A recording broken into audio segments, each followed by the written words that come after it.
আসসালামু আলাইকুম, welcome to সোহানাস kitchen. অনেক দিন পর নতুন একটা রান্নার ভিডিও নিয়ে চলে এসেছি।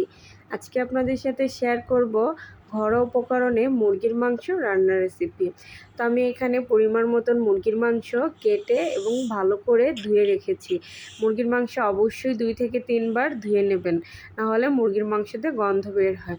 তো আমি এখানে আজকে মুরগির মাংসতে আলু অ্যাড করব, এই জন্য এইভাবে করে আলু কেটে নিয়েছি। আজকে আমি খুব সামান্য মশলা দিয়েই মুরগির মাংস রান্না করব। তা আমি এখানে নিয়েছি পেঁয়াজ কুচি, রসুন কুচি, জিরে, আদা কুচি অ্যান্ড শুকনো মরিচ। তো যে যে পরিমাণ ঝাল খান আপনারা তেমনই ঝালটা কমিয়ে বা বাড়িয়ে নিতে পারেন। এদিকে আমি কেটে ধুয়ে রাখা আলুর মধ্যে লবণ, হলুদ অ্যান্ড শুকনো মরিচের গুঁড়ো দিয়ে ভালো করে আলুর সাথে মিশিয়ে নিচ্ছি। আজকে আমি আলু ভেজেই গোশের সাথে রান্না করব।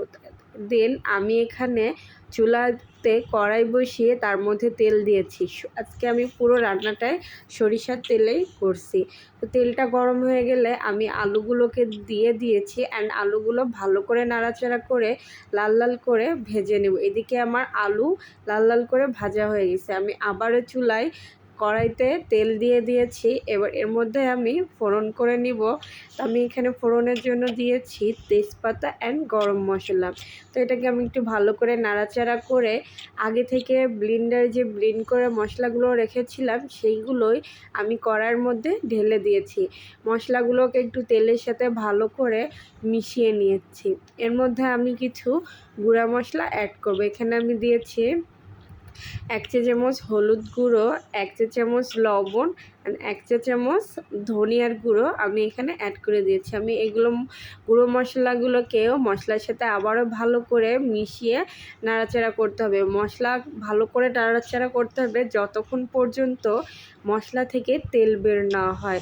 আমরা বুঝবো যখন মশলা থেকে তেল বের হয়ে গেছে, তখনই আমরা বুঝে নিব মশলা কাঁচা গন্ধটা বের হয়ে গেছে। তো দেখুন আমার মশলা থেকে তেল বের হয়ে গেছে। এর মধ্যে আমি অল্প কিছু পানি অ্যাড করেছি যেহেতু মশলাটা পুড়ে না যায়।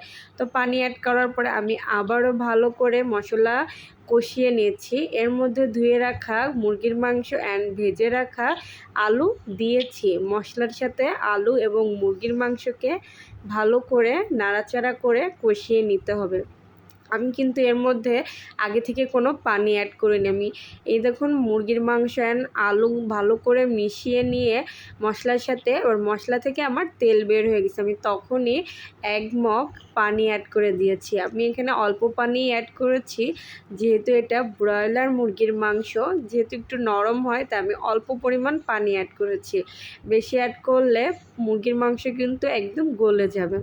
তো যাই হোক, আমি এদিকে পানি অ্যাড করার পরে কথা বলতে বলতে আমার কষানোর পানিটা শুকিয়ে গিয়েছে। পানি শুকানোর পরে আমি আবারও গোশের সাথে আলুকে ভালো করে মশলার সাথে মিশিয়ে নিচ্ছি। যেহেতু মুরগির মাংস তাই ভালো করে কষাতে হয়, তাহলে আর মুরগির মাংসের কাঁচা গন্ধটা থাকে না। তো দেখুন আমি কি সুন্দরভাবে মশলাটা ভালো করে কষিয়ে নিয়েছি। আমার গোশের চারি সাইড থেকে তেল বের হয়ে গেছে। তো যখনই এরকম তেল বের হয়ে যাবে তখনই বুঝে নেবেন মুরগির মাংস অ্যান্ড আলু মশলার সাথে ভালো করে কষানো হয়ে গেছে। তারপর আমি এখানে আবারও 1 কাপ পানি অ্যাড করে দিয়েছি। এটা আমি দিয়েছি ঝোলের পানি। তারপর আমি এখানে একটা ঢাকনা দিয়ে ঢেকে দিয়েছি। তো এই যে আমার এখানে পুরো মুরগির মাংসটা রান্না করা হয়ে গেছে। এবার আমি এরপরে ভাজা জিরের গুঁড়ো অ্যাড করে দিয়েছি। ভাজা জিরের গুঁড়ো অ্যাড করলে কালারটা অনেক সুন্দর আসে। তো যারা আমার ভিডিও দেখছেন অবশ্যই লাইক, কমেন্ট, শেয়ার করুন। আল্লাহ।